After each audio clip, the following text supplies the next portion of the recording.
É por eles que eu rogo. Não rogo pelo mundo, mas por aqueles que me deste, porque são teus. Ora, todas as minhas coisas são tuas, e as tuas coisas são minhas, e neles eu sou glorificado. E já não estou no mundo, mas eles continuam no mundo, ao passo que eu vou para junto de ti. Pai Santo, guarda-os em teu nome, que me deste, para que eles sejam um, assim como nós. Quando eu estava com eles, guardava-os no teu nome, que me deste, e protegi-os, e nenhum deles se perdeu, exceto o filho da perdição, para que se cumprisse a Escritura. Mas agora vou para junto de ti, e isto falo no mundo, para que eles tenham o meu gozo completo em si mesmo. Eu lhes tenho dado a tua palavra, e o mundo os odiou, porque eles não são do mundo, como também eu não sou.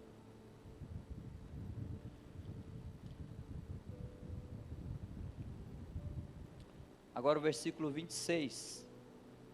Eu lhes fiz conhecer o teu nome, e ainda o farei conhecer, a fim de que o amor com que me amaste esteja neles, e eu neles esteja. Esse texto é um texto maravilhoso. Se a gente lesse ele 3 vezes, não precisava pregar, não precisava falar mais nada.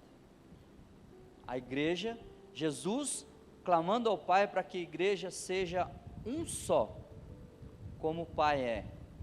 Em algumas passagens do Antigo Testamento é muito interessante, porque a Bíblia nos conta que o povo de Israel se uniu como um só homem. Interessante, né? Como que o povo se une como um só homem. Esdras 3:1 fala isso, e Juízes, capítulo 20, versículo 11, eles se preparando para a batalha, se unem como um só homem. E aqui então o Senhor Jesus faz essa oração ao Pai. Então eu queria compartilhar com os irmãos essa noite 6 ações da igreja, para que a igreja seja um, assim como o Pai e o Filho são um. É possível ser. E esse texto nos mostra algumas ações, alguns princípios que a igreja, que o Pai e o Filho fazem, que a igreja pode fazer também. São os atributos comunicáveis de Deus, aquilo que Deus tem e nos concede. Ô Léo, pode colocar, por favor? Então eu queria compartilhar com os irmãos 6 princípios. Assim como Deus criou o mundo em 6 dias, então eu separei 6 ações, para que a gente pensasse um pouquinho nesse texto. A primeira dela é dando glória, a segunda dando autoridade, a terceira dando confiança, quarta dando todas as coisas, quinta dando esperança ao mundo, e 6 dando amor. Então esses são as 6 ações que a igreja pode fazer, que Deus concede à igreja a fazer, para que ela seja um, assim como o Pai e o Filho são um. A primeira delas então, a primeira ação que a igreja pode fazer é dar glória. Versículos de 1 a 4. Acompanha comigo, por favor, aí na tua Bíblia. Tendo Jesus falado essas coisas, levantou os olhos ao céu e disse: Pai, é chegada a hora, glorifica teu Filho, para que o Filho glorifique a ti. Olha o versículo 4. Eu te glorifiquei na terra, consumando a obra que me confiaste para fazer. Versículo 5, agora glorifica-me, ó Pai, contigo mesmo, com a glória que eu tive antes de ti. Então a primeira coisa que a gente aprende é que o Pai glorifica o Filho e o Filho glorifica o Pai. As ações do Filho traz glória para o Pai, e as ações do Pai traz glória para o Filho. E isso a igreja pode fazer. Nós podemos aprender esse princípio com a Trindade, o Pai, o Filho e o Espírito Santo, concedendo glória um ao outro. E nós, seres humanos, nós temos muito mais facilidade em tentar tirar a glória dos nossos irmãos do que dar glória para eles. Nós queremos ser glorificados. É muito interessante, não precisa abrir.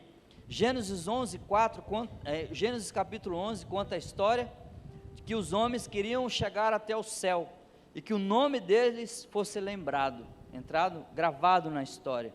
E no versículo 11, o versículo 4 do capítulo 11 diz assim, ó: disseram: vinde, edifiquemos para nós uma cidade e uma torre, cujo tope chegue até os céus, e tornemos célebre o nosso nome, para que não sejamos espalhados por toda a terra. Essa é a visão do homem. O desejo do homem não é que a natureza do homem, não é que o meu irmão seja conhecido, mas que eu seja conhecido.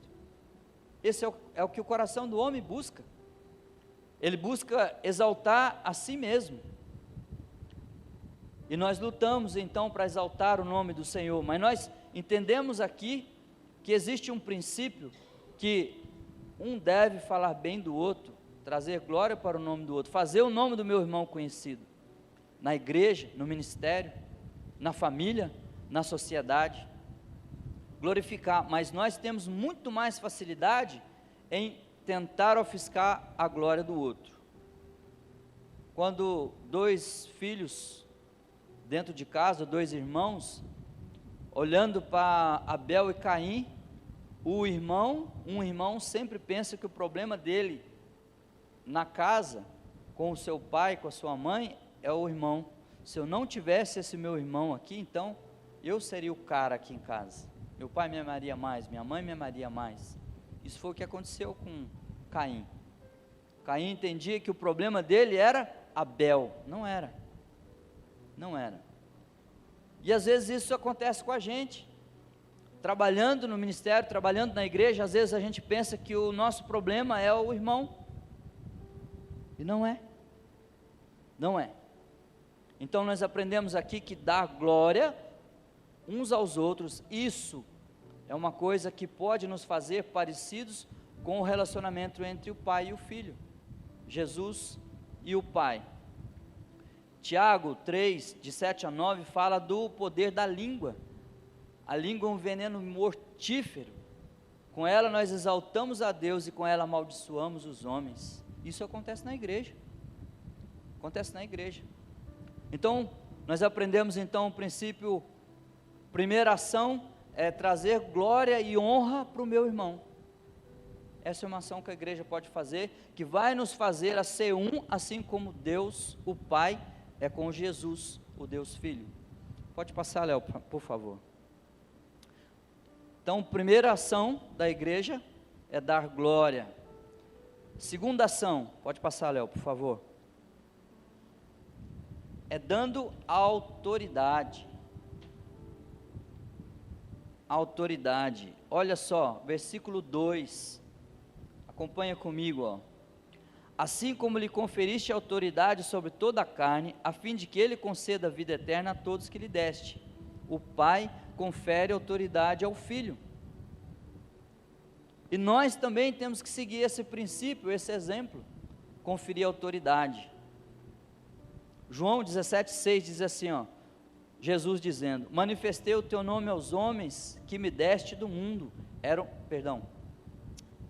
Mateus 28,18 diz assim: aproximando-se, falou-lhes Jesus: toda autoridade me foi dada no céu e na terra. Toda autoridade, o Pai entrega nas mãos do Filho. E é interessante porque nós temos problemas com isso. Às vezes nós, dependendo da situação, o pastor, o presbítero ou o diácono da igreja, se ele tiver contrário àquilo que eu estou querendo fazer, ou que eu estou fazendo, então eu tiro a autoridade dele. Ele é autoridade na minha vida, o pastor Uma é autoridade na minha vida, desde que ele não me contrarie. Então às vezes nós, como igreja, nós fazemos ao contrário daquilo que o pai faz com o filho. Nós não reconhecemos a autoridade de Deus sobre a nossa vida. E Deus conferiu a autoridade, e ainda que Ele estiver contra mim, ele é autoridade. Então eu devo conferir essa autoridade. Às vezes um irmão pode me exortar em alguma coisa que eu estou fazendo errado. E se esse irmão estiver de acordo com a palavra, então ele é autoridade sobre a minha vida. E vice-versa. Porque a autoridade não vem dele, mas vem de Deus. Dar autoridade, conceder autoridade. A igreja pode ser um com o Pai. Quando ela dá glória uns aos outros e quando ela dá autoridade uns aos outros. Sabe com quem eu aprendo isso? Pastor Waldenberg. Pastor Waldenberg é um homem que tem uma confiança em Deus tremenda, porque ele confia nas pessoas, ele compartilha a sua autoridade, ele não tem medo de perder a sua autoridade. E às vezes quando nós cuidamos de algum ministério, nós temos medo que alguém que tem uma ideia boa, uma ideia diferente da minha, usurpe a minha autoridade. Mas se Deus me deu autoridade, ninguém vai tirar. Ele pode tirar. E se Ele tirar, está tudo certo. Porque é Ele que dá, é Ele que toma. E nós aprendemos isso com Jesus.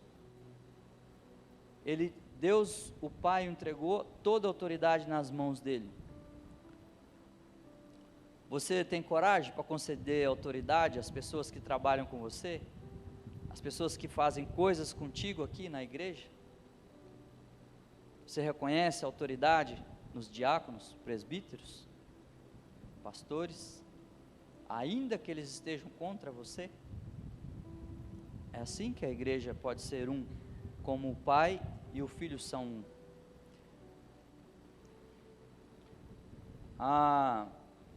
Então, primeiro, dando glória, segundo, dando autoridade, terceiro, pode passar, Léo, por favor. Terceiro, dando confiança. Olha o que diz o versículo 6.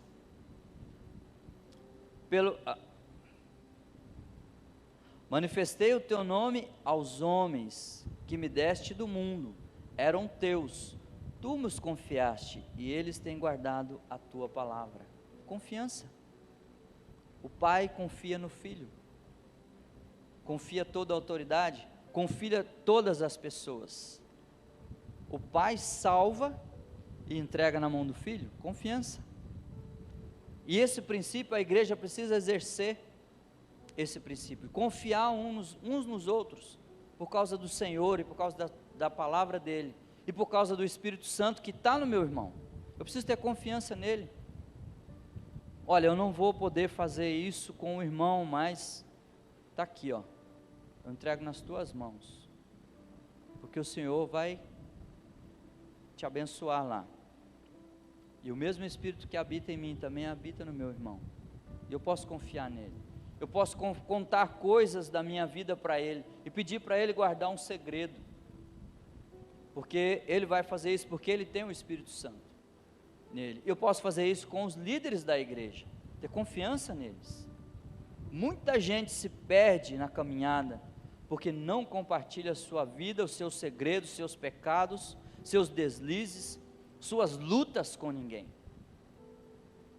E nós precisamos confiar nas pessoas que Deus colocou junto de nós.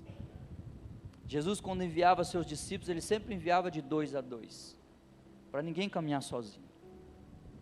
Nós precisamos ter essa confiança que o Pai tem no Filho. A igreja, para ser um como o Filho e o Pai são um, precisa ter confiança uns com os outros. João 17,6, Jesus disse assim, ó: manifestei o teu nome aos homens que me deste do mundo, eram teus, tu me confiaste, eles têm guardado a tua palavra. Versículo 6. Gálatas 6,2 diz assim: levai as cargas uns dos outros, e assim cumprireis a lei de Cristo. É muito importante ajudar um irmão a levar a sua carga, e pedir para o irmão ajudar a carregar a minha carga. Eu aprendi que existe uma diferença na palavra, na língua original, entre carga e fardo. Fardo é aquilo que o soldado carrega para a guerra, cada um leva o seu. A mochila aqui atrás, o equipamento que ele leva, cada um leva o seu. Carga é aquilo que precisa de mais de um para carregar. Então não dá para carregar sozinho. E aí, um ajuda o outro a carregar suas cargas. E aí a gente precisa ter confiança. Precisamos só tomar cuidado que essa confiança aqui é o oposto da confiança que está em Jeremias 17, 9, que diz que maldito é o homem que confia no homem. Não é uma confiança onde nós tiramos Deus de cena. E a igreja hoje ela é bombardeada com uma série de ideias para que ela tire a sua confiança do Senhor e coloque na ciência, coloque na sociedade, nos políticos e assim por diante. A nossa confiança está no Senhor e nas pessoas que Ele instituiu e colocou para caminhar conosco. Você tem confiança no teu pastor? Você confia nele para com a palavra trabalhar na tua vida e te ajudar nas suas crises? Você tem confiança nos presbíteros que Deus instituiu para compartilhar com ele, conversar, dividir a sua carga com ele? A igreja ser um com o Pai, ela precisa ter confiança nas pessoas que Deus instituiu. Quarto lugar, primeiro, dando glória. Segundo, dando autoridade. Terceiro, dando confiança. Em quarto lugar, dividindo o que tem, ou dando todas as coisas que tem. Versículo 10, olha só. Verso 10. Ora, todas as minhas coisas são tuas, e as tuas coisas são minhas, e neles eu sou glorificado. Dando todas as coisas. Que interessante, né? A ideia da mutualidade entre pai e filho. São um só. Tudo que é do pai é do filho, tudo que é do filho é do pai. Essa ideia é uma marca da igreja antiga. Olha o que diz em Atos 2, 44 e 45. Todos os que creram estavam juntos e tinham tudo em comum. Vendiam as suas propriedades e bens, distribuindo o produto entre todos, à medida que alguém tinha necessidade. Atos 2, 44 e 45. A igreja antiga entendeu que ela podia dar, que não ia faltar. Ela dividia aquilo que tinha entre os irmãos. Isso é um princípio que vem do Pai. Ele dá tudo que ele tem nas mãos do Filho, confia no Filho. Nós precisamos aprender esse princípio, porque a igreja, para ser um com o Pai, precisa dar o que tem. Há muitos anos, o pastor Edinaldo era o pastor lá de Tupã, ele era o pastor dos jovens, lá em São José, e o carro dele quebrou e ele tinha um acampamento para fazer. Naquela semana, um irmão emprestou um carro muito chique para ele, e ele tinha um golzinho, então ele ficou uma semana dirigindo aquele carrão, né, como se fosse dele. Eu achei aquilo maravilhoso, né? Então a gente precisa aprender esse princípio, dividir o que tem, dar o que tem. Teve um outro irmão que uma família tinha um carro muito ruim, e ele estava com dificuldade de ir para a igreja, e morava bem longe.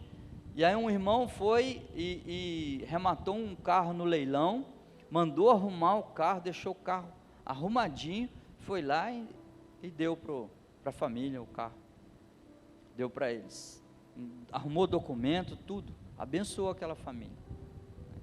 A gente tem um costume de, nos encontros de retiros de casais, a gente lança a ideia e a gente vê que irmãos que querem ir, mas não tem condição de ir, então a gente mobiliza um irmão e outro irmão, e a gente paga então o encontro para aqueles irmãos. A gente está aprendendo a dar as coisas que nós temos para outros, dividir com eles. Essa é a ideia da mutualidade.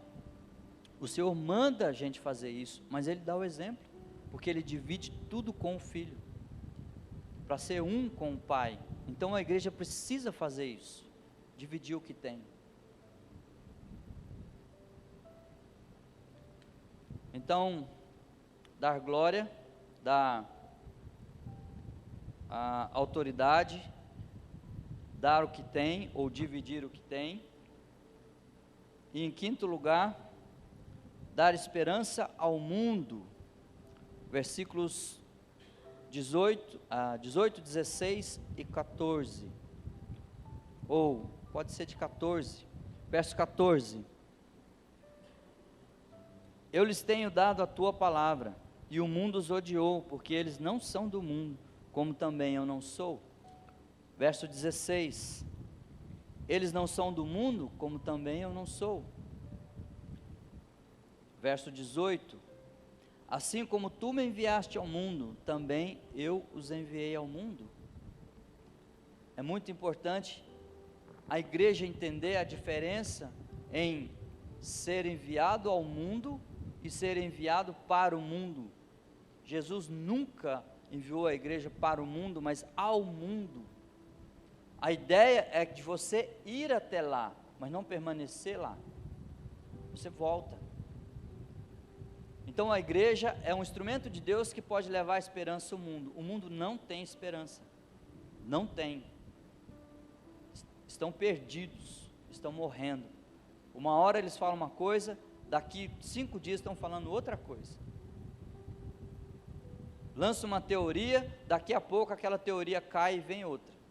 Então a igreja é a única esperança aqui na terra, porque o Espírito Santo está aqui, a presença de Deus se manifesta na terra através da igreja. Só que nós estamos enfrentando um grande problema, porque a igreja quer ser como o mundo. Ela quer ir ao mundo, ela quer ir para o mundo e não ir ao mundo. Cada dia a igreja quer ser mais parecida com o mundo. A gente está enfrentando esse problema.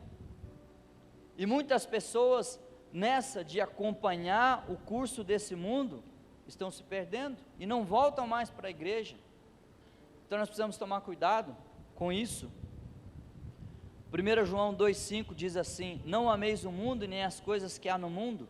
Se alguém amar o mundo, o amor do Pai não está nele. Então nós temos que tomar cuidado. Eu sempre, quando eu falo para adolescente, para jovem, que um sinal de perigo é fazer aquilo que todo mundo faz. Todo mundo está fazendo? Então cuidado. Cuidado. Porque a igreja não é igual ao mundo. A igreja não pode fazer o que todo mundo faz. Nós somos diferentes. Olha só, Atos 5, verso 12 e 13. Olha que coisa impressionante que diz aqui. Muitos sinais e prodígios eram feitos entre o povo pelas mãos dos apóstolos, e costumavam todos reunir-se de comum acordo no pórtico de Salomão. Mas dos restantes, ninguém ousava juntar-se a eles, porém o povo lhes atribuía grande admiração. Ninguém dos restantes ousava juntar-se a eles. Sabe o que significa isso? O templo cheio de gente, mas quando eles chegavam, eles ficavam gente no meio de gente, um povo dentro de um povo. Isso que é a igreja. Nós somos parecidos com ele, mas não somos iguais. Não somos iguais. Nós vestimos as mesmas roupas que eles, mas nós não falamos as mesmas coisas que eles falam. Nós não fazemos as mesmas coisas que eles falam. Não. Porque nós somos um povo dentro de um povo. Como os apóstolos e os demais irmãos dessa época eram no meio do povo. A igreja só vai conseguir ser esperança e levar esperança para o mundo, enviados ao mundo, quando ela for um povo dentro de um povo. Se formos iguais a eles, esse mundo não tem esperança. Não tem esperança. E muitos irmãos estão entendendo que eles querem fazer parte do mundo, querem fazer parte dos grupos do mundo. Não podemos. A nossa missão é entrar nos grupos e pegar uma pessoa e tirar daquele grupo e trazer para o nosso grupo. Essa é a nossa missão. Nós não podemos assentar com eles como se fosse um deles, porque nós não somos. Não somos. Nós somos um povo dentro do povo. E nós não podemos nos render a isso, essa pressão. A igreja cada dia mais vai perdendo a sensibilidade. Nós estamos assistindo às coisas que todo mundo assiste. Nós estamos fazendo com o nosso corpo o que todo mundo faz. Nós estamos nos vestindo como todo mundo se veste. Percebe aí o todo mundo, todo mundo, todo mundo? Não. Não podemos. Porque a igreja é um povo dentro de um povo. E só assim, então, nós somos enviados ao mundo, como o Pai enviou o Filho. Isso é esperança para o mundo. Esperança para eles. Ser como eles, fazer as coisas que eles fazem, falar coisas que eles falam, assistir as mesmas coisas que eles assistem, isso não vai trazer esperança para eles. Não vai. Não vai. Para ser um como o Pai, então, a igreja precisa ser a esperança do mundo, enviado ao mundo, mas não para o mundo. Vai e volta. Voltamos, e se possível trazendo alguém do mundo, quando a gente pisa no mundo, para trabalhar, para o esporte, para lazer, para outras atividades. Essa é a missão. Assim como o Pai envia o Filho, assim o Filho nos envia, não para ficar, não para permanecer, e nem demorar muito no mundo, mas volta para o meio do povo, que é dentro do povo, que é a igreja. Em último lugar, para que a igreja seja um como o Pai. Em sexto lugar, dando amor. Versículo 26. Eu lhes fiz conhecer o teu nome, e ainda o farei conhecer, a fim de que o amor com que me amaste esteja neles, e eu neles esteja. Dando amor. A igreja pode ser um como o Filho é com o Pai, dando amor. O Senhor nos manda amar uns aos outros, mas como muitas outras coisas, Ele nos mostra como fazer isso. O Pai amando o Filho e o Filho amando o Pai. Um fala bem do outro, zela pelo outro, envia o outro, zela pela boa fama, a glória do outro, glorifica o outro, concede autoridade ao outro. E o Senhor espera que a igreja faça isso. E isso é um sinal de amor da igreja. Mateus 22, 36 diz que o mais importante mandamento é amar o Senhor com toda a nossa força e também amar o irmão, o próximo. Esse é o grande mandamento. E às vezes, uma demonstração de amor é abrir mão do meu direito. Ou seja, se eu e o meu irmão, a gente tem um embate e a gente não consegue chegar num acordo, eu saio perdendo, eu abro mão do meu direito. Aprendi isso com o pastor João. Por causa do meu irmão, eu abro mão do meu direito. Falo, olha, eu estou certo nessa peleja, nessa discussão, mas eu abro mão por causa do meu irmão. Isso é um sinal de amor. Isso é um sinal de amor. Olha, eu não gosto dessas músicas, mas os irmãos gostam, então nós vamos tocar e vamos cantar essa música, sem problema, porque o meu irmão é mais importante do que eu. Isso é um sinal de amor na igreja. Abrir mão do meu direito, para que nós sejamos um, como o Pai e o Filho são um.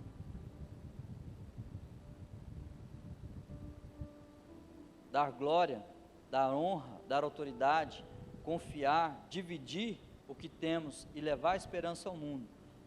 Tudo isso está dentro do amor. O amor ao Senhor e o amor entre os irmãos. A palavra do Senhor diz que somos um corpo e somos membros uns dos outros. Somos membros uns dos outros. Nós estamos juntos, colados, até a volta do Senhor. E nós precisamos praticar isso, para que nós possamos ser um assim como o Pai e o Filho são um. Amor. Eu queria